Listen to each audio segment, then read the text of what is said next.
Saya tuh kayak di kain kafanin. Nah, ini anak kamu udah nggak ada katanya sebenarnya. Ya udah katanya kita ritual aja. Kemudian dibaca-bacain dan akhirnya lah ya itu diceritakan semua.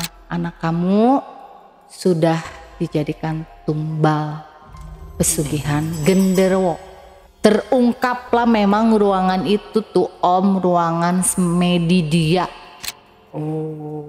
Setelah dia kan udah nggak bisa apa-apa tuh, sekaratul maut lah ibu tiri saya, dibukalah sama apa ya namanya yang dulu bekas supir ayah saya. Buka aja katanya, itu penyakitnya mungkin dari sana. Tahu nggak Om isinya apa? Meja gede panjang, kemudian ada foto saya, foto ayah saya 2 ya kan, tapi lebih ke foto saya Om dikelilingin. Terus ada celana-celana dalam saya Om. Sampai apa ya namanya? Dibakar. Nah, habis selesai dibakar itulah meninggal ibu saya.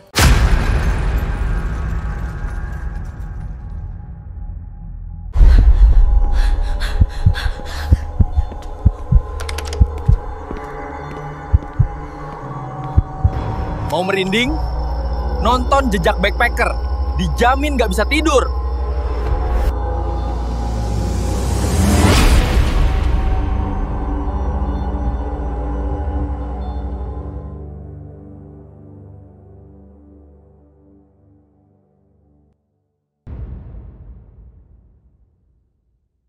Assalamualaikum warahmatullahi wabarakatuh.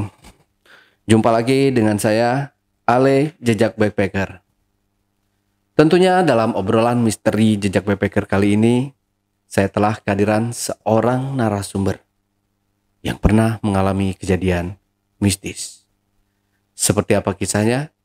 Langsung aja kita sapa narasumbernya. Assalamualaikum Kak Lydia. Waalaikumsalam. Sehat Kak Lydia, Damang. Alhamdulillah Damang. Damang ya. Kumaha Ya. Kang P ya? Kang Ale. Kang Ale. Iya, Damang. Kumaha Damang. Damang juga.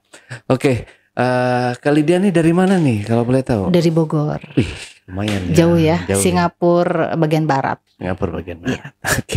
Oke, Kak Lydia. Kak Lydia ini katanya pernah jadi target tumbal ya. Betul itu. sekali. Nah ini seperti apa sih yang mau Kak Lydia cerita ini nanti? Spill sedikit dulu aja kisi-kisinya Kak. Kisi-kisinya sepertinya saya menjadi target tumbal oleh ibu tiri saya sendiri. Gitu. Ibu tirinya? Iya. Oh. Oke, disimpan dulu aja kalau gitu Kak Lydia. Kita lanjut setelah ini ya. Iya. Tapi sebelum Lydia menceritakan pengalaman mistisnya lebih lanjut lagi, saksikan setelah OMG yang satu ini. Kopi Liong Bulan, nuansa legendaris di mana keunikan rasa dan aroma mengalir dari setiap biji kopi pilihan. Keistimewaan yang dipersembahkan bagi mereka yang menghargai cita rasa terbaik. Gurih dan aroma asli yang khas dibuat dengan sempurna. Kopi Liong Bulan, keajaiban dalam setiap aroma. Oke, Kak Lydia aman buat cerita? Aman. Aman ya. Oke, bisa langsung? Bisa. Ya. Oke, silakan kalau gitu Kak Lydia. Oke, cerita ini berawal ketika saya tinggal dengan ayah kandung saya, kemudian adik tiri dan ibu tiri ya. Pada waktu itu kan usia saya kira-kira 18 tahun ya, kurang lebih ya.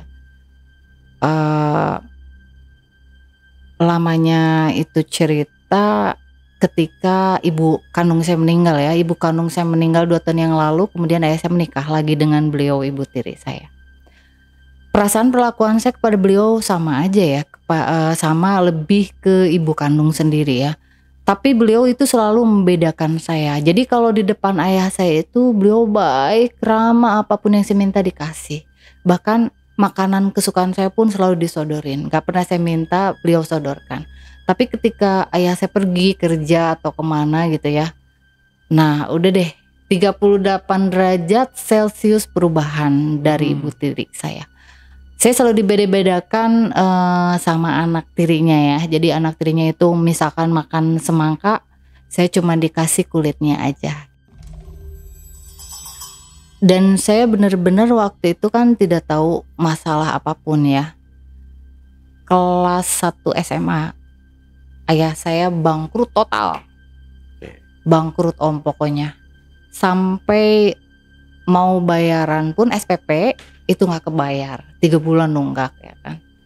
Nah akhirnya saya tuh sempet ngomong sama ibu tiri saya, "Mah, gimana kalau saya itu sambil jualan aja deh di sekolah, jualan apa aja deh ngebantu bayaran SPP gitu kan, karena gurunya udah nagih terus mah, saya malu." Biasanya itu SPP itu dibayar 1 tahun om, 1 tahun itu lunas sama ayah saya. Dan itu 3 bulan itu bener-bener kan saya masuk sekolah favorit ya, karena sekolah favorit itu banyakan genrenya orang-orang kaya ya di sana. Jadi akhirnya ya saya minder. Gimana saya jualan permen atau jualan apa aja sih mah, kata ibu saya, ngapain? Malu-maluin. Semua orang kan tahu ya kamu ini siapa, pengusaha tajir. Kalau kamu jualan otomatis mama juga ikut malu. Nah padahal kan saya tuh nyaranin yang bagus ya. Agar supaya kebayar dan saya bisa ngebantu ayah saya.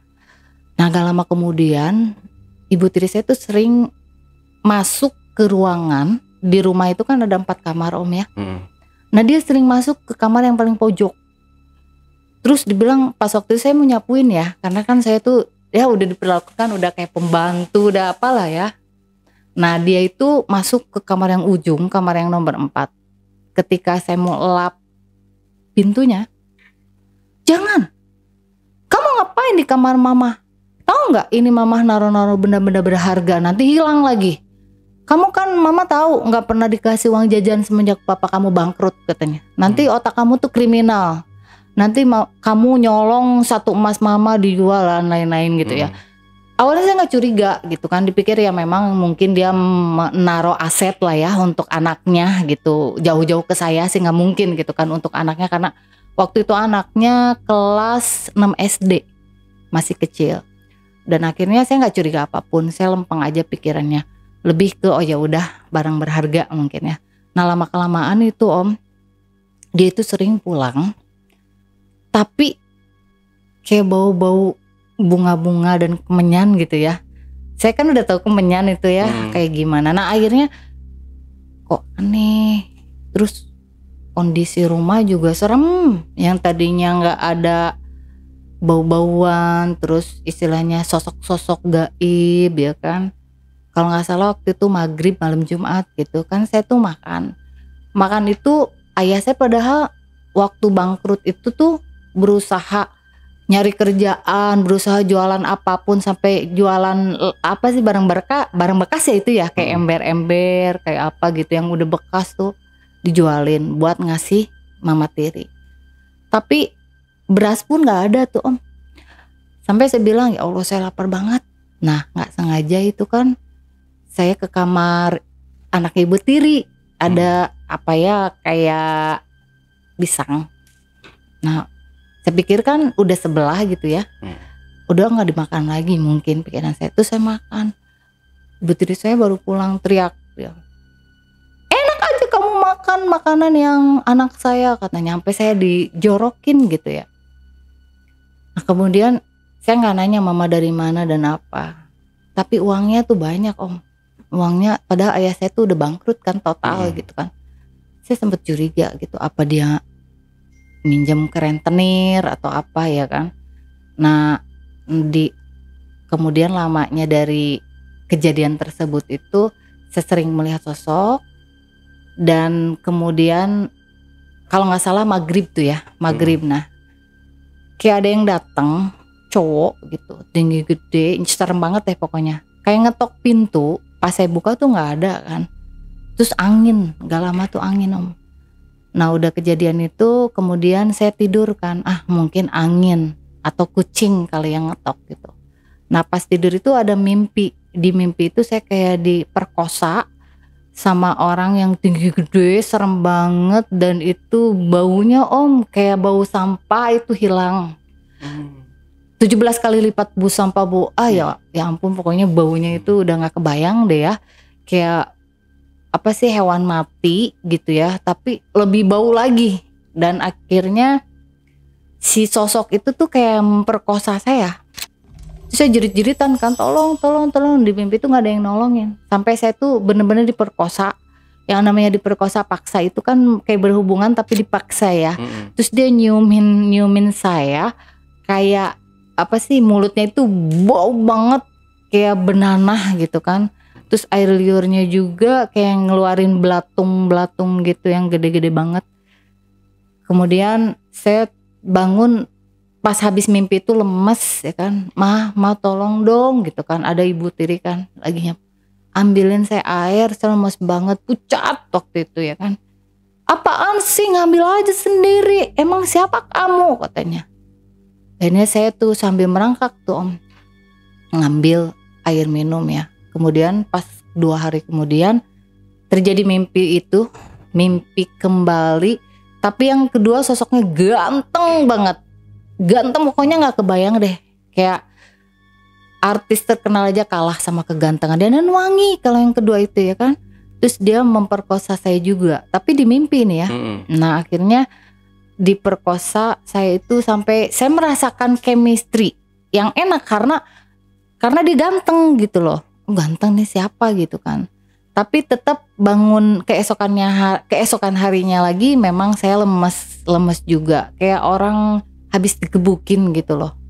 Dan akhirnya saya minta bantuan gitu ya sama tetangga, karena waktu itu kan ibu saya tuh kerjaannya shopping tiap hari, ibu tiri saya itu. Padahal bingung kan, nafkah aja ayah saya nggak sanggup ngasih gitu. Nah sempet kejadian yang ketiga kalinya, sosok di mimpi sayanya itu lain lagi. Dia kayak bentuknya kayak menyeramkan lagi, dan kemudian sampai apa ya, kalau orang berhubungan seks itu kan ngeluarin apa namanya, sperma. Oke, spermanya itu kan muncrat ceritanya. Itu kayak apa sih, binatang kelabang gitu om. Jadi air spermanya itu loh binatang kelabang. Apa terus yang geli-geli itu apa sih, ulet. Kemudian apa sih, ular gitu om. Terus sampai saya kaget, saya mau kabur tapi nggak bisa gitu, kayak berat badan saya tuh, tolong nggak ada yang nolongin banget om. Nah akhirnya itu kejadian terjadi sampai 5 kali dan berubah wujud. Kadang ganteng, kadang menyeramkan gitu kan, kadang ya pokoknya sosok yang menyeramkannya itu 3 kali lah ya. Kemudian sosok yang gantengnya itu 2 kali. Dan kejadian itu sempat membuat saya jadi sakit juga. Kejadian yang keempat kalinya itu ceritanya datang ganteng juga om ya. Nah itu lebih ganteng dari yang pemerkosa, sosok yang pemerkosa yang kedua kali ya. Itu ganteng banget, terus pokoknya tinggi gede ganteng, dan saya nggak bisa ngomong apa-apa gitu. Terlebih apa ya, lebih ke pasrah aja gitu, karena kan kayak dikerangkeng gitu om. Diperkosanya itu kayak saya itu diikat gitu, diikat di sebuah batu gitu kan, hutan semua, hanya ada saya dan dia gitu kan. Kemudian sampai itu merkosanya itu kan apa ya, kasar gitu om, kayak saya itu kayak dicambik lah gitu, kayak cambukin dulu supaya saya jadi lemas, kemudian dia ngelakuin kayak gitu ya kan. Nah yang kelima kalinya kejadian yang pemerkosaannya tersebut, berubahlah dia jadi kayak buta ijo gitu kan, matanya di sini satu om, saya ditindihin sampai sesek napas gitu kan, tolong kamu siapa gitu kan. Terus kamu diem aja katanya, pokoknya diem, nikmatin katanya gitu. Ya gimana kita bisa nikmatin, serem bau. Pokoknya om bisa ngebayangin gak sih kalau kita kayak dicium terus disetubuhi sama orang yang serem bau dan nggak kita cintain gitu, rasanya kayak gimana ya, benar-benar menyiksa ya. Sampai saya jerit-jerit gak ada yang nolongin gitu. Nah dia tuh terus aja menikmatin. Terus kejadiannya itu pemerkosaannya kayak lama gitu om, durasinya mau ke apa sih namanya, keluar spermanya itu lama tuh Om, sampai istilahnya di mimpi itu kayak punya saya tuh sakit kayak robek gitu Om. Nah udah gitu akhirnya kayak dia, maaf ya, kayak si kemaluannya itu kayak kayak ada pedangnya gitu lah. Gimana sih, tajam Om, sakit kan, kita kesakitan jerit-jerit gak ada yang nolongin. Coba bayangin ya, maksudnya sampai sejam itu, siapa sih, dosa saya apa, sampai saya bilang dosa saya apa, kok kamu nyiksa saya seperti ini. Tapi seolah-olah saya itu pengen menjerit, pengen ngomong gak bisa Om, karena terlalu kayak kebebanin sama baunya, udah sesek napas gitu, sampai kayak mati. Gimana sih mati ya. Dan kejadian itu sampai 5 kali lamanya gitu. Setelah kejadian tersebut itu saya sakit. Kayak sakitnya itu ya dibilang gila juga bukan ya, tapi lebih ke murung Om. Saya murung, kemudian saya ditanya orang tuh kayak gimana gitu, gak pernah ngejawab, lebih introvert, lebih di dalam kamar, lebih ya pokoknya kayak bukan saya gitu. Yang biasanya saya kalau ditanya ya jawab, terus lebih banyak senyum sama orang, humble. Tapi itu tuh aneh, udah aneh, muka saya pun pucat, udah bukan saya gitu kan. Nah akhirnya kan ayah saya dalam keadaan gak punya apa-apa, saya harus jual apa ngobatin anak saya. Sementara ibu tiri saya tiap hari shopping tuh Om sama anaknya. Saya juga sempet bingung ya, sewaktu saya belum sakit kan saya mikir, dia uang dari mana? Sampai dia perhiasannya banyak, terus anaknya itu beli sepatu aja sampai yang harganya 8 juta, 10 juta pokoknya. Nah akhirnya ayah saya kan ngomong, kamu kenapa? Anak saya sakit kok kamu tambah kaya. Timbul lah gitu kan, percekcokan ya kan. Kok aneh katanya, uang saya yang punya kok. Emang kamu tahu waktu kamu kaya saya punya investasi katanya. Uang yang dari kamu saya kumpulin, saya jadiin uang, saya pinjemin ke uang, dan akhirnya kan ada untung. Terus saya beliin perhiasan, saya beliin anak sepatu yang mahal dan lain-lain. Nah nggak masuk di akal lah, istilahnya udah lama kejadian itu yang ayah saya sering kasih duit banyak. Tapi ya karena ayah saya positive thinking, oh ya udah berarti kamu pinter manage. Terus emang kamu meminta katanya buat ngobatin anak kamu, maaf aja ya katanya gitu ya kan, sambil sinis dan kayak setengah ngeludahin muka ayah saya. Udah dihina banget Om ayah saya. Jadi dulu waktu kayaknya dia benar-benar memuja gitu kan. Setelah itu kayak diusir saya sama saya sama ayah saya, udah keluar dari rumah saya katanya. Ini kan udah jadi hak saya. Kamu udah miskin kok, kamu obatin aja anak kamu tidur di kolong jembatan. Siapa yang nggak sakit hati ya? Kita diusir, ayah saya udah miskin, saya udah sakit. Nah ayah saya nggak putus harapan. Dia datang ke seorang teman. Kemudian teman itu membantu, Om, saya bantu kamu. Berapa kamu butuh biaya untuk mengobati anak kamu? Anak kamu kasihan, cantik, udah gitu pinter. Kenapa bisa begini katanya? Coba kamu tanya orang pinter katanya. Kayaknya ini bukan penyakit medis kata teman. Tapi saya nggak punya duit sepeser pun, sedangkan saya harus mengumpulkan paranormal itu kan, saya perlu beli kopi, perlu adanya istilahnya transport dan lain-lain. Gimana? Ya udah saya modalin semua katanya. Pokoknya sampai anak kamu itu sembuh. Saya nggak mau tahu karena ini zolim katanya gitu. Karena ini lebih ke apa sih Om? Lebih ke nggak normal lah. Ini nggak normal. Terus kata temennya ayah saya itu, ruangan apa? Kok kayaknya ada aura-aura yang nggak bagus. Nah itu dia kata ayah saya. Itu dia. Saya curiga katanya itu ruangan nggak pernah anak saya pembantu atau siapa yang pegawai saya itu nggak boleh masuk. Kalau kita mau masuk sana, kayak dia kesurupan katanya, istri saya kesurupan. Gak boleh pokoknya itu barang berharga. Nah bener kan ini kayak nggak logik kata teman ayah saya. Kemudian nggak lama dipanggil lah, kalau nggak salah 5 atau 7 orang paranormal ya Om ya waktu itu. Dan saya itu kan terbaring lemas, dan itu udah parah banget Om. Sampai tetangga bilang ini mah kayaknya ada yang bawa dia, ini bukan dia katanya. Kayak rohnya itu dibawa ke alam lain kata gitu. Ini mah emang sudah jasad doang katanya. Saking ayah saya percaya dan yakin semua itu dari Allah ya.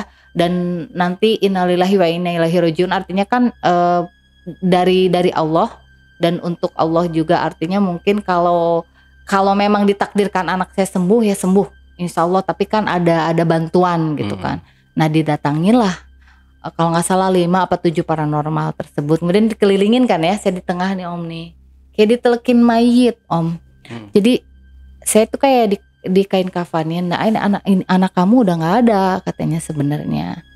Ya udah katanya kita ritual aja, kemudian dibaca-bacain, dan akhirnya lah mulai ada suara di ruangan tersebut kayak apa sih, kayak bom kecil meledak. Ya itu diceritakan semua, anak kamu sudah dijadikan tumbal pesugihan genderuwo, dan anak kamu ini di dunia gaibnya sudah punya anak 2 dari genderuwo itu. Karena kenapa waktu itu kan memang gini Om, saya tuh sempet menstruasi, karena kan 18 tahun udah menstruasi ya. Itu banyak banget kayak keguguran Om. Nah itu tuh di dunia gaibnya saya ngelahirin Om, anak pertama. Dan berselang dari ya mungkin 1 bulan apa 2 bulan dari itu ya saya menstruasi yang banyak pula juga, yaitu anak kedua. Sampai saya bener itu, saya untuk apa bohong, dan anak kamu tuh udah gak ada, dia dibawa ke rumah tuh genderuwo di mana katanya. Itu di alam gaib ya, kayak dibikin ya istrinya plus pembantunya ini semua jin-jin di sana katanya. Nah kayak semacam ritual itu dilakukan kan ya tadi kan. Nah itu kejadian saya melahirkan itu kan saya menstruasi itu Om banyak. Dan itu katanya melahirkan anak kedua. Kemudian kata si paranormal itu anak kamu tuh udah gak ada, dijadikan istri genderuwo plus pembantu semua jin. Kamu bayangin, dia kalau mau disetubuhin itu diikat dulu, disiksa dulu, kemudian baru disetubuhin. Dan itu disetubuhinnya juga lama, bukan hanya 1 genderuwo katanya gitu, ada beberapa genderuwo. Nah akhirnya saya kaget, astagfirullahaladzim udah punya anak dia. Iya tapi bukan di dunia Pak, di dunia dia gak ada, di dunia dia masih gadis katanya gitu. Terus lebih ke di negaranya, bagaimana, apakah bisa sembuh anak saya Pak? Insya Allah katanya, atas izin Allah akan sembuh, tapi berangsur-angsur gak langsung anak kamu ya kan. Karena sekarang kita lagi acara apa, bukan acara, maksudnya lagi lebih ke pengobatan pertama. Ada step by stepnya. Nah karena anak kamu parah banget katanya, siapa sih pelakunya gitu kan, sampai kamu tunggu dulu waktu katanya, karena ini masih penyembuhan tahap awal.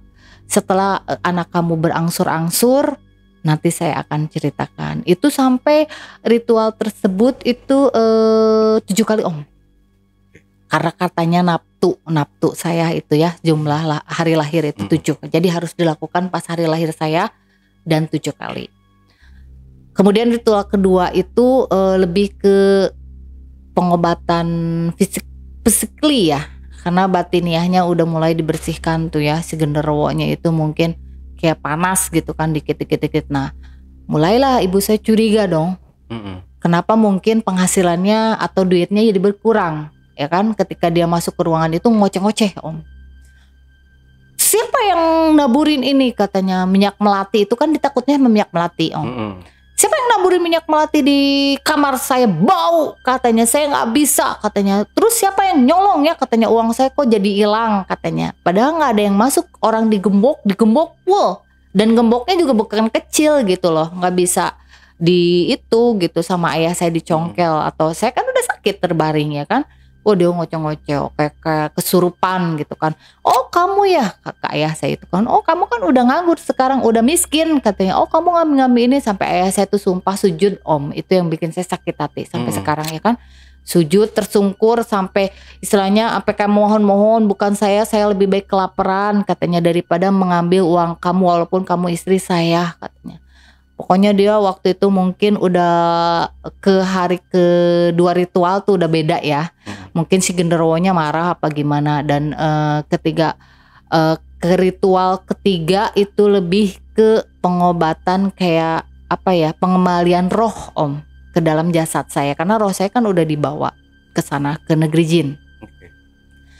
Pada saat itu saya merasa ada di negeri jin gini. Jadi saya melihat bawang putih di dunia itu kan kecil Om, paling segede gini ya. Nah itu segede rumah Om, segede masjid, ya kan, segede masjid yang besar banget. Kemudian saya melihat cabai, nah itu gede banget juga, segede rumah. Dan saya itu di sana itu dikasih makan cacing, kayak cacing dibikin nasi goreng atau apa ya, itu cacing belatung gitu Om, kayak gitu-gitu Om. Nah itu nasi pun sebakul saya habis, nasi sebakul, kemudian ayam sepanci, terus sepanci gede. Terus kalau makan itu tuh makan ya memang ibu tiri saya menyediakan kan, karena untuk makan genderuwo itu yang masuk ke jasad saya ya kan. Jadi bukan saya yang makan, sayanya kurus kering. Ritual keempat adalah mungkin pengembalian roh juga dan pikiran saya. Itu dilakukan sama paranormal tersebut. Dan tiap ada paranormal pernah ya ke ritual kelima itu, pas ada ibu tiri saya itu gak mau kemana-mana, dia curiga. Diusir lah, ya kan, mau ngapain ke rumah saya, ngotor-ngotorin rumah saya aja. Ya Allah ibu, istighfar ibu, gini saya mau ngobatin anak ibu, itu bukan anak saya, pokoknya lebih diusir lah. Tapi tetap ayah saya mempertahankan, sampai ayah saya tuh mau mukul ibu tiri saya, dihalangin sama paranormal tersebut ya. Kemudian datang anaknya, udah mah katanya, mama biarin aja, mama gak bakal menang, mereka banyak, kata anak tirinya gitu kan. Nah akhirnya alhamdulillahnya sampai berlanjut sampai ke-7. Dan ritual ke-6 itu lebih ke pengembalian fisik saya Om, karena kan lemes gak makan. Om bayangin aja kalau kita gak makan 1 kali 24 jam lemesnya kayak gimana. Nah itu saya 1 tahun lamanya Om. Jadi yang makannya itu kan genderuwo tersebut. Walaupun saya di dunia nyatanya itu makan ayam sampai sepanci, makan nasi sebakul gitu ya. Nah itu saya gak dikasih makan itu doang. Di sananya itu cacing, terus kayak kecoa gitu yang geli-geli di dunia itu Om. Saya cuma dikasih itu doang. Terus saya dijadiin pembantu, kayak rumahnya itu ya ampun, gedenya itu kayak di dunia ini marmer, keramik ya. Nah itu Om gede banget Om keramiknya, saya suruh ngepelin Om, ya kan. Saya disiksa lahir dan batin gitu kan. Tapi kejadian tersebut kalau kamu, kata paranormal yang ke-7 nih ya, ritual yang ke-6 lebih ke pengembalian physically, dikasih makan, saya udah mau makan gitu kan.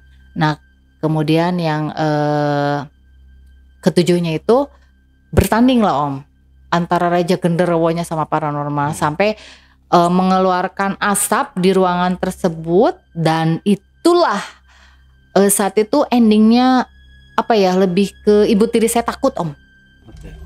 Ibu tiri saya kan ada ledakan tuh, mau dibuka dong, jangan katanya, biar saya aja, kalian nggak bisa, ini saya yang megang kunci dan kendalinya katanya. Ngeluarin asap kan, nggak Bu, takutnya ini kebakaran rumahnya, soalnya kan ada yang sakit, kasihan. Terus si bapaknya juga nggak mungkin kan kalau nggak ada kita, katanya. Itu dihalangin Om. Tapi dibilang kalau berani-berani kalian masuk ke ruangan itu, saya laporin polisi, saya laporin kalian maling, katanya gitu ya. Nah akhirnya kita masih sabar ya kan. Nah ritual ke-7, kata paranormal tersebut, Bapak sabar. Nah ini ritual ke-7 itu lebih banyak godaannya. Jadi kita tetap zikir aja, jangan abaikan, pokoknya abaikan yang ada suara apa, kan itu banyak suara-suara, kemudian bau apa, kayak si genderuwo itu ngirim pasukan. Karena pada ritual ke-1, kedua, ketiga mungkin kurang canggih ya pasukan yang dikirimkannya. Kemudian yang ending yang ke-7 itu kan 5, 6, 7. Jadi mereka mengirimkan pasukan katak ya. Di dunia ini mereka mengirimkan pasukan katak yang sakti. Sempat ada paranormal yang satunya itu sempat muntah darah. Tapi tetap karena dia hakul yakin dia bahwa kematiannya bukan di sinilah gitu. Intinya nggak ada yang sempurna kecuali manusia gitu. Karena akhirnya mungkin si genderuwo itu kalah dan melaporlah ke yang lebih sakti itu. Lebih lengkapnya yang keenam itu mereka kayak kuntilanak gitu ya. Mereka ngirimin kuntilanak, kayak binatang-binatang juga datang. Kayak ular, terus yang berbisa tapi jelmaan ya, lebih ke jelmaan gitu. Kemudian yang ketujuhnya itu meledaklah itu tempat ritual tersebut dan ibu tiri saya panik. Akhirnya dibilang, "Udah mau hentikan, mau berhenti enggak? Kayak gini, kalau enggak saya panggil orang, duit saya banyak," katanya. "Saya panggil booster, saya panggil intel buat nangkap kalian bikin kegaduhan." "Ibu, kita ngaji loh." "Astagfirullahaladzim, kegaduhan apa, Bu? Emang saya nyiksa ibu? Emang saya meres suami ibu? Ibu, suami ibu udah perlakukan kayak sampah. Apalagi anaknya, ibu harusnya bertobat." Katanya, "Oh, emang kamu Tuhan yang ngomong gitu? Saya nggak tobat juga, saya mah hidup nggak kayak gini, udah kaya," katanya. "Emang kalian miskin? Lihat aja duit saya." Katanya, oh pokoknya lebih ke sombong, pokoknya antagonisnya itu keluar kan ya. "Udah keluar dari rumah saya semua," katanya. "Kalian itu mengganggu ketenangan saya." Terus paranormal itu cuman ngomong gini, "Udah pokoknya Bapak tenang aja. Kita tetap aja anggap aja itu mah orang gila," katanya Pak. "Kita tetap aja terus karena ini ritual yang terakhir." Entah apa yang terjadi mungkin ya hasil ritual tersebut. Nah saya kayak itu Om. Ini percaya nggak percaya ya, saya ketemu sosok ibu saya yang udah meninggal. Di alamnya ya. Kemudian dia bilang gini, "Kamu memang belum waktunya kesini. Kamu itu nanti kalau udah waktunya nanti ketemu mama," katanya gitu. "Terus kamu pulang aja," gitu. Jadi saya tuh kayak mati suri mungkin ya atau apa ya, melihat alam akhirat kayaknya ya. Dan saya tuh saya lihat kayak orang satu truk yang lebih gede dari truk apa sih ya. Nah itu dimasukin ke tungku yang mendidih, mungkin itu neraka kali ya. Dimasukin, kan saya takut tuh. Aduh Pak, takut Pak, ini kayak giliran kita gitu yang dimasukin. Tapi enggak. Terus kemudian saya jalan ke atas kayak orang di dipan mungkin surga itu ya. Mereka tersenyum bahagia gitu ketemu dan muda semua ya kan.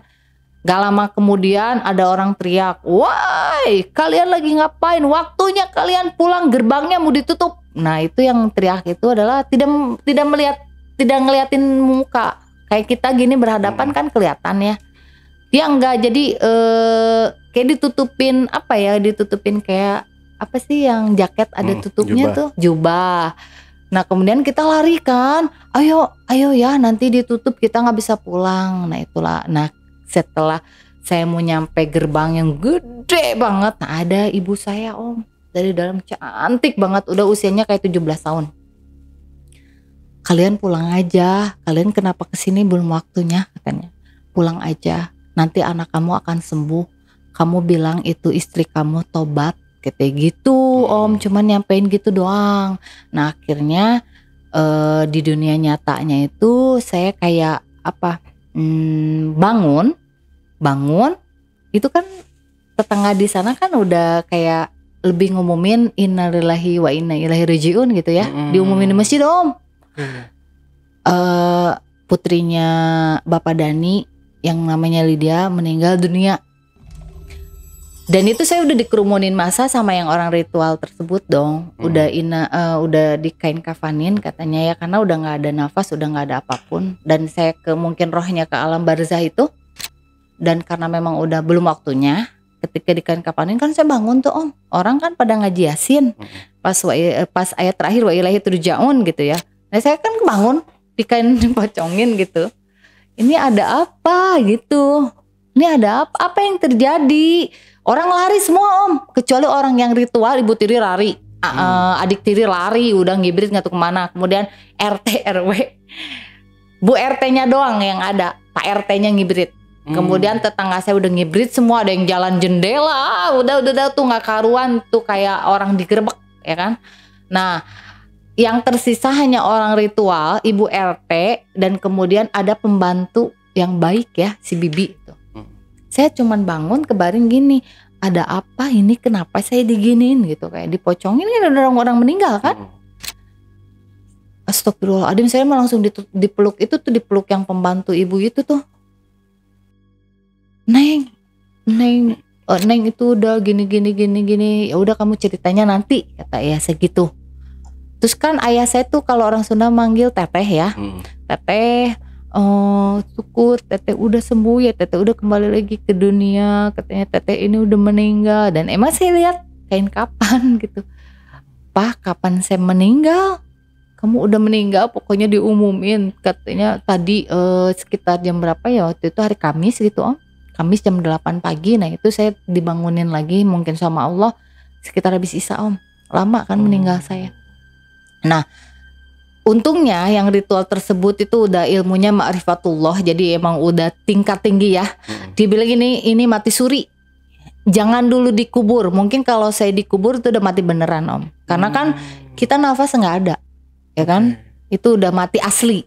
Jangan pernah dikuburin dulu sebelum ada instruksi dari saya. Anak kamu ini mati nggak wajar. Dia bilang, ibu saya kan udah girang-girang tuh, karena kalau saya mati dia tambah kaya. Artinya kan target tumbal kan saya. Nah akhirnya karena ayah saya nurut ya, dan masyarakat udah bilang, Pak RT udah bilang, Pak ini meninggalnya udah dari jam 8 loh Pak, ini habis Isya kok belum dikuburin. Kasihan Pak orang meninggal, enggak nunggu. Nah kebetulan itu adik saya yang kedua itu dari Palembang kan, nunggu adiknya nggak mungkin nggak nyaksiin dia dikuburin, dia mau lihat dulu mayatnya. Untung itu keberuntungan Allah mungkin jadikan jalan ya, jalan untuk saya kembali lagi ke dunia. Nungguin adiknya. Oh ya udah, akhirnya Pak RT diam ya sama warga, udah ngegali lubang untuk meninggal udah nyiapin kanisan. Nah pas ketika itu saya terbangun kan ibu tiri semua ngibrit ya kan, yang tersisa cuman ayah saya sama yang ritual itu. Kamu ingat sekarang siapa kamu? Yang udah tinggi itu ya nanya saya, mungkin sekarang apa masih hidup apa udah enggak. Saya juga pengen ketemu beliau ya, cuman wallahu alam udah meninggal apa enggak, karena waktu itu juga udah tua dia. Habib ya, sama ini Habib ya. Habib, saya ini emang sakit apa? Itu nggak inget Om. Dari kejadian yang saya inget itu saya diperkosa 5 kali itu sama sosok itu aja. Itu yang terakhir saya inget. Selebihnya saya udah nggak inget apa-apa. Makan udah nggak inget dan lainnya udah nggak inget, dan lebih ke saya bilang saya nggak inget apa-apa. Kok saya mati? Kenapa saya dikain kapanin? Nah nanti kita ceritakan. Yang penting alhamdulillah kamu udah kembali ke dunia. Nanti kamu suatu saat kamu bakal jadi orang yang dicari orang, artinya gitu. Jadi kamu ini udah diselamatin sama Allah dan umur kamu ini masih panjang, kata gitu. Jadi belum waktunya kamu untuk pergi ke dunia. Om, besokannya saya udah mulai makan, kemudian udah mulai sholat kembali, kemudian udah mulai mandi seperti saya, Lydia yang ceria, Lydia yang pinter gitu, udah mulai. Kan saya nggak sekolah lama itu, 1 tahun sampai berhenti kan, karena kan sakit. Nah udah guru-guru saya tuh udah ngelayat Om. Pas saya keluar mau ngejemur, semua lari Om, hantu ya kan. Nah saya kaget gitu dipanggil hantu. Terus bibi itu ya, bibi yang baik itu nangis. Sabar ya Neng ya. Tahu nggak Neng ini gimana? Neng ini udah diumumin di masjid. Innalillahi wa inna ilaihi raji'un. Tapi kok saya hidup lagi ya Bi ya? Ya mungkin karena Neng orang baik, karena Neng belum waktunya untuk meninggal. Nah habis dari kejadian itu ibu saya enak banget kan. Udah kamu pergi aja dari rumah saya, katanya. Dia gagal di misinya ya kan. Pergi dari rumah saya. Terus bibi itu kan belain dong.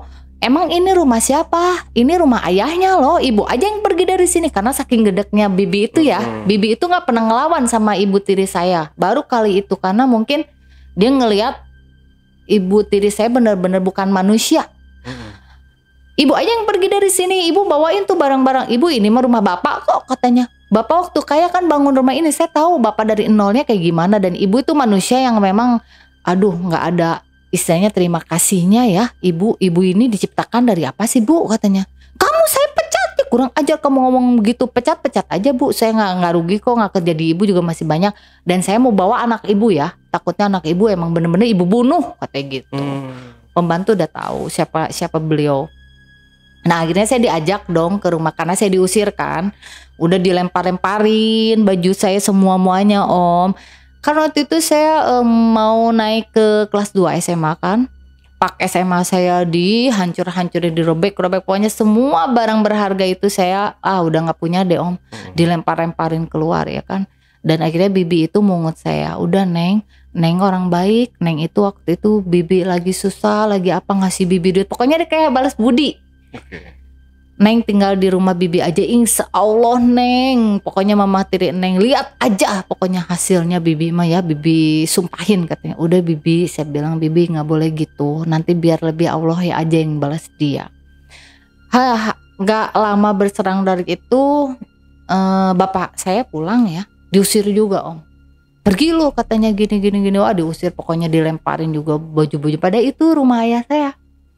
Ayahnya nggak berkutik. Ayah saya ya berkutik, kamu kenapa ngusir saya, ini rumah saya gini-gini ya. Tetap dia kan dipengaruhi setan ya kan. Udah sambil bawa-bawa kayak apa sih, pisau atau apa ya. Kalau kamu nggak keluar dari rumah saya tuh kamu ya mau nggak mau Om. Ayah saya ya kan daripada mati ya kan, mati konyol, ya udah ambil tuh katanya rumah saya semua, biarin saya jadi gelandangan tapi saya punya Allah. Saya yakin Allah angkat derajat saya lagi lebih dari ini. Yang gak lama berselang sakit Om, ibu tiri saya. 2 hari dari kejadian tersebut, dokter monis dia adalah kanker payudara ya. Kemudian berangsur-angsur tuh Om, botak. Kemudian ya kan berat badannya, BB-nya menurun. Dan yang anehnya lagi, dia katanya kan cancer. Pertama awal mula stadium awal 1, 2, 3 sampai 4 tuh BB kan pasti menurun. Nah stadium 1 dan 2 memang menurun tuh, BB-nya udah kurus deh ya. Nah kemudian pas dokter bilang ini stadium 3, stadium 4, tapi malah kayak genderuwo gede gitu, cuma ini botak. Pokoknya sosok genderuwo yang merkosa saya. Nah pada saat dia udah jadi genderuwo tersebut, manggillah saya sama ayah, saya minta maaf Om. Kalau mama ini dolim sama kamu, sama ayah kamu, tolong dimaafkan. Mama kayaknya gak lama lagi, dia kayaknya tahu dia bakal mati jadi tumbal genderuwo ini. Karena dia maunya kan saya, karena saya ini memang diselamatin ya sama Allah ya, jadilah dia tumbalnya.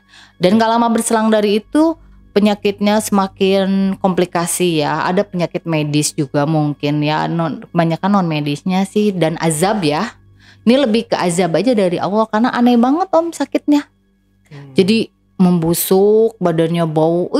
Pokoknya kasihan deh Om, gak ada yang nengok Om. Itu yang nengok pun sampai muntah-muntah gitu ya kan. Sakingku udah deh jangan ditengok katanya gitu. Dia orang jahat. Nah itulah jadi karmanya ya.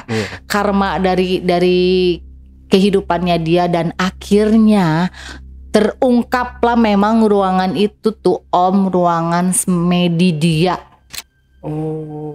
Setelah dia kan udah gak bisa apa-apa tuh, sekaratul maut lah ibu tiri saya, dibukalah sama apa ya namanya, yang dulu bekas supir ayah saya. Buka aja katanya, itu penyakitnya mungkin dari sana. Tahu gak Om isinya apa?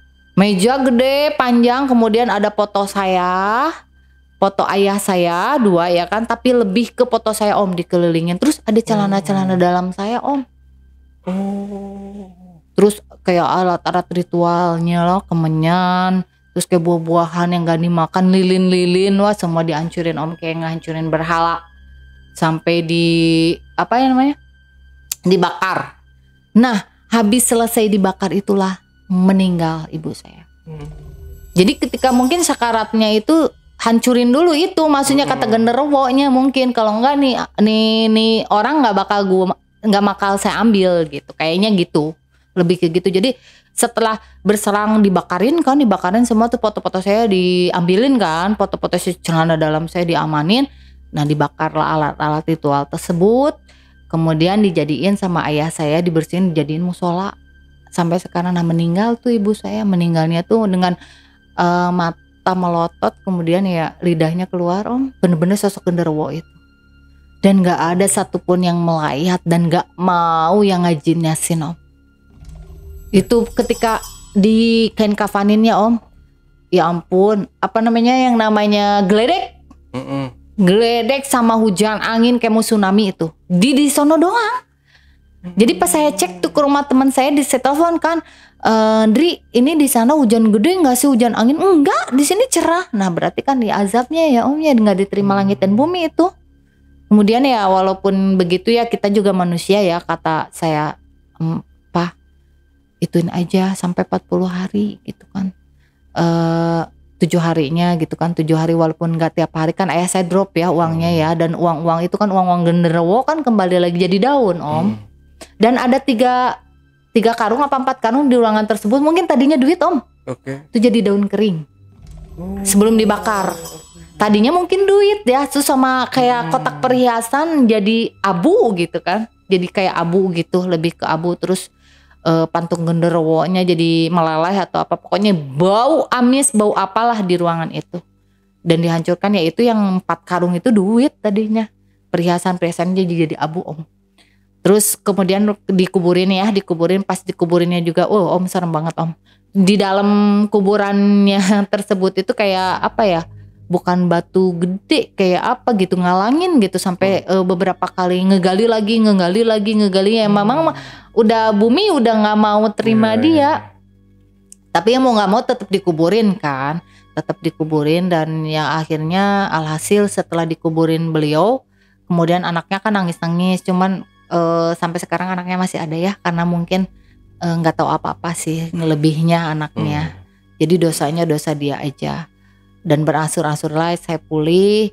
Kemudian ada sisi negatif dan ada sisi positif dari kejadian ini ya. Sisi negatifnya adalah saya mungkin sakit, lebih ke meninggal sebelum waktunya. Tapi ada sisi positifnya Om, sampai sekarang saya bisa merasakan hal-hal yang mistik. Kayak misalkan Om ajak saya taruhlah ke ruangan yang kosong. Jadi saya lebih Om, serem gitu loh. Lebih merasakan aura-aura yang, terus ketika saya ketemu orang saya bisa ngelihat dia itu jahat apa enggak gitu. Kayak gitu. Itu sisi positifnya. Karena paranormal yang ngobatin saya kan ngomong terakhir, Pak, nanti kalau anaknya sudah cukup umur, katanya nanti ya insya Allah lah dia bakal jadi orang yang berguna, dia bakal kesampaian lah apa yang dihajatin sama dia gitu. Ya lebih positifnya, tapi saya nggak pernah cerita ke orang ya, saya bisa gini, bisa ngeramal, enggak. Tapi orang yang datang ke saya pasti ada membutuhkan gitu. Dan orang yang saya temuin pasti membutuhkan juga gitu. Intinya gitu sih, lebih ke gitu. Dan nggak pernah ngomong macam-macam, tapi hanya misalkan Om lagi gini ya, Om sekarang usianya lagi gini gitu doang. Tapi ya katanya ya, apa yang ditebak itu ada yang benar ada yang enggaknya gitu. Lebih ke tebak-tebakan manggis. Cuman kalau saya sendiri sih maunya santai sebenarnya Om. Jadi merasakan hal-hal yang mistik kayak gitu capek. Kitanya capek mengeluarkan energi, jadi pengen sembuh ya kalau bisa Om menyembuhkan saya sih boleh gitu. Karena lebih peka ya. Lebih peka banget gitu. Capek Om mau di stasiun, kan rame nih. Stasiun mana ya waktu itu, Manggarai ya. Rame kan, banyak orang, tapi saya tetap melihat sosok-sosok. Bukan lebih melihat, merasakan lah. Merasakan kayak bulu kuduk berdiri, atau saya mau ngomong nanti penumpang yang lain takut ya kan. Udah diem aja, lebih merasakan. Dan itu tuh capek sebenarnya gitu. Pengen juga dihilangin, tapi beberapa kali saya datang ke orang-orang yang bisa, yang nggak bisa, katanya emang itu dari bagiannya. Kamu bikin santai aja, pasti kamu enjoy kok. Dan jangan pernah, kan sekarang ada ya anak tirinya udah gede ya. Saya keluar kuliah tuh adik tiri itu SMA, sekarang udah kerja. Kamu jangan dendam katanya. Saya sering kasih kadang-kadang baju apa deh ini, kan dia udah nggak ada mama bapak ya.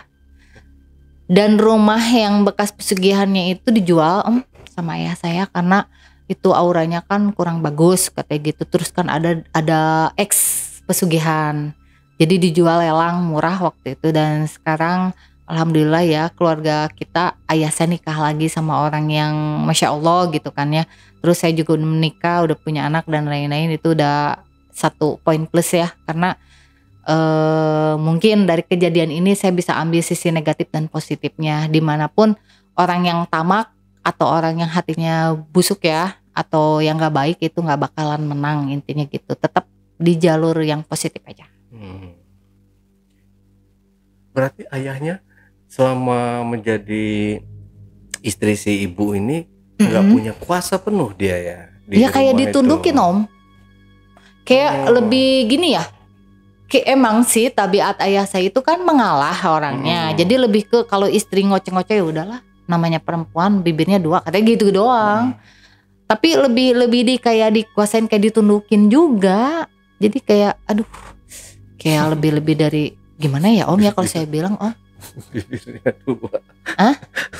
Bibirnya dua kan. Ya perempuan emang coba atas bawah bener gak? Iya, Bibirnya bibir satu kan atas, aneh iya, Om. bibir atas, bibir bawah gitu. Bibir atas kan smile ya Dua. kan. Iya. Iya. Sama, karena juga dua dong. Iya kayak gitu ayah saya ya oke. cerita itu dulu. Nah terus lebih kan iya saya lupa ada satu. Setelah sebelum sakitnya ibu tiri saya diceraiin dulu. Kan diusir sebelum sakit tuh. Udah kamu saya talak 3 katanya gitu. Kamu udah ngusir anakan sama itu, menguasai harta saya semua.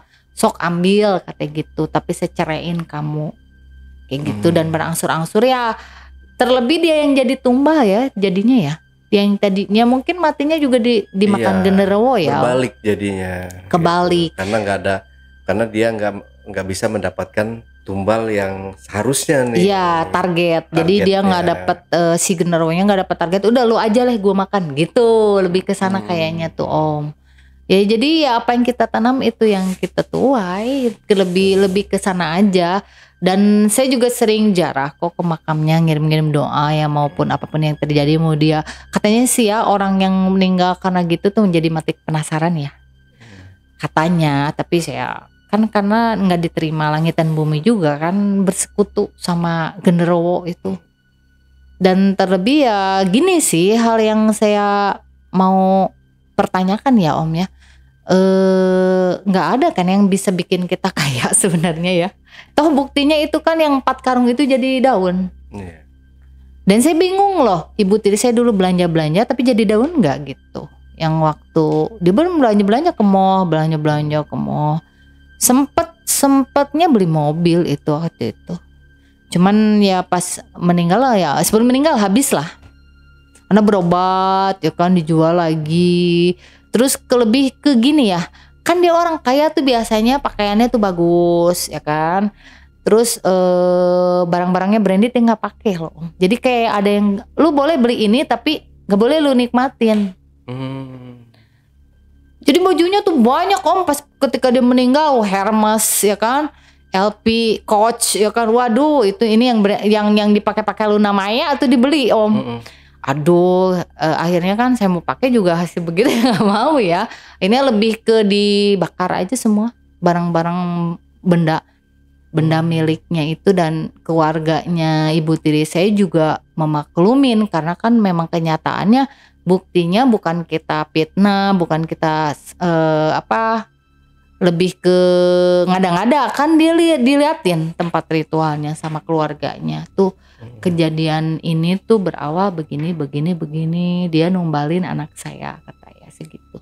Karena target penumbalannya nggak berhasil ya dia yang dimakan. Om itu mah ya udah di kain kapanin memang genderuwo Om. Jadi si kain kapannya itu benanah, bau busuk banget. Yang mandiinnya juga sampai pakai masker 7 lapis, itu masih bau. Jadi kena azab juga ya. Azab dari suami, azab dari ya sekarang saya ditumbalin nggak punya dosa Zolim apapun. itu tadi ya. Iya lebih ke zolim lah Om lah. Jadi ya saya bilang apa yang kita tanam itu yang kita tuai. Memang kita tuh harus jadi orang baik agar juga hasilnya baik dan pergi dengan baik, yaitu husnul khotimah gitu kan. Ya kalau dia kan lebihnya jahat ya. Dia memang psikis sifat aslinya jahat Om. Dan kedua kurang iman mungkin ya. Beliau pengen kaya secara instan. Suami bangkrut kan intinya, dia pengen, dan dia tuh bergaulnya sama orang-orang yang di atas dia. Jadi lebih ke arisan apalah. Jadi mungkin panas hati ya kalau dia nggak muja. Dan saya nggak ngerti tuh dia punya hedonnya Om. Saya nggak ngerti tuh dia punya ide harus ke genderuwo ke siapa tuh sampai sekarang belum terungkap. Mungkin di episode selanjutnya ya. Oh masih belum terungkap ini. Belum dia sebenarnya udah terungkap tapi untuk episode selanjutnya Om. Oh. Itu kan perlu penyelidikan yang jeli ketika saya udah menemukan jati diri gitu kan. Dia ini dari mana nih genderuwo ini, dia bisa tahu bahwa ada yang menggandakan duit dari genderuwo ini, ilmu dari mana gitu loh, diselidikin. Nah nanti untuk next project di channelnya Om nanti saya ceritakan, boleh. Oke, berarti si ini yang adeknya ini Ade Tiri. Nah, berarti ini dari hasil pernikahan ayahnya sama? Oh bukan, jadi ketika sebelum ayah saya meninggal sama Ibu Tiri, jadi ayah udah punya anak 3 ya kan, saya 3 bersaudara, dia punya anak 1 itu. Jadi nggak punya anak, iya. Sama nikah sama ayah saya nggak punya anak. Oh iya, berarti dia memang nggak punya hak dong untuk yang ngusir tadi. Nah, pada kenyataannya begitu kan, karena kalau dia punya anak masih masuk akal, itu kan milik anaknya betul. ya. Tapi kan dia nggak punya anak Om, gitu. Jadi lebih ke kita, ya ampun zolim banget gitu kan, kok harusnya kan dia kalau mikir gini ya, oh iya ini punya dia, iya kan ini gue nggak punya anak dari dia ya. Kayaknya orang udah dibutakan Om, mata hati dan batinnya sulit. Itu pun beberapa kali dinasehatin sih sama keluarganya, sama ada ustadz juga yang suka ke rumah, ya sulit. Memang dia udah jadi genderuwo kan, intinya gitu. Ya, karena harta ya, karena ketamakan ya, itu semuanya bisa dihalalkan kalau orang udah berpikirannya udah gelap, udah tamak itu tadi. Oke, Kak Lydia. Ya, mudah-mudahan ya dengan adanya cerita ini juga kita bisa ngelihat nih kalau mati suri itu ada gitu ya. Ada Om. Ya, seperti yang dialami sama Kak Lydia ya. Berarti mati surinya sampai berapa jam itu? Pokoknya saya diumumin saya diumumin tadi jam 9. Jam 9 malam. Bukan, jam 9 pagi ya kalau nggak salah diumumin di masjid, antara jam 8 pagi jam 9 lah, innalillahi gitu kan. Nah saya bangkit lagi tuh habis isyarat jam 8 tuh, jam 8 ke jam 8 lagi lah Om lah. Berapa? 12 jam 12 jam. 12 jam matinya. Dan itu pertolongannya itu ya dari paranormal tersebut yang bilang jangan dikuburin dulu, jangan. Jadi sampai di 12 jam ya. 12 jam, jam 8 dan ke jam 8. Biasanya orang-orang yang pernah mengalami mati suri itu memang dia dianugerahi atau punya kelebihan sendiri gitu ya. Seperti yang mungkin Kak Lydia alami ya. Iya gitu mungkin ya. Oke, Kak Lydia, sampai di sini ada yang perlu ditambahkan lagi atau pesan-pesannya yang mau disampaikan ke penonton, silahkan. Pesan-pesannya lebih ke pesan aja ya. Pokoknya apapun yang terjadi dalam hidup kita, mau perih, mau senang ataupun susah, yang terlebih susah ya, tetaplah jaga iman kita, jaga mental kita, dan terlebih yang lebih pastinya hiduplah apa adanya. Artinya apa adanya dan mensyukuri ya Om, lebih ke bersyukur aja deh, dan jauhi orang-orang atau lingkungan yang bisa menyebabkan kita ke jalur yang negatif. Itu aja pesan saya. Oke, terima kasih Kak Lydia. Oke JPackers, itulah tadi obrolan misteri jejak backpacker bersama narasumber kita Lydia. Jangan lupa untuk selalu support channel YouTube Jejak Backpacker dan channel YouTube Ale Jejak Backpacker. Buat teman-teman juga yang punya pengalaman menarik dan ingin bercerita langsung di studio Jejak Backpacker, teman-teman dapat menghubungi admin melalui nomor WhatsApp di 0858 47683 atau di 0852 1234 5683. Dan buat teman-teman juga yang punya cerita tetapi malu untuk menceritakan langsung di studio Jejak Backpacker, teman-teman dapat mengirimkan cerita menarik kalian melalui email di admin@jejakbackpacker.id. Wassalamualaikum warahmatullahi wabarakatuh. Waalaikumsalam. Kak Lydia, terima kasih buat ceritanya ya. Mudah-mudahan semuanya berjalan lancar ya. Amin Om. Dan mungkin nanti kalau next ini rame videonya, kita lanjut ke part 2 ya. Iya. Tadi ya. Oke siap Oke, Om. Kak Lydia, Terima kasih banyak. dan sampai jumpa.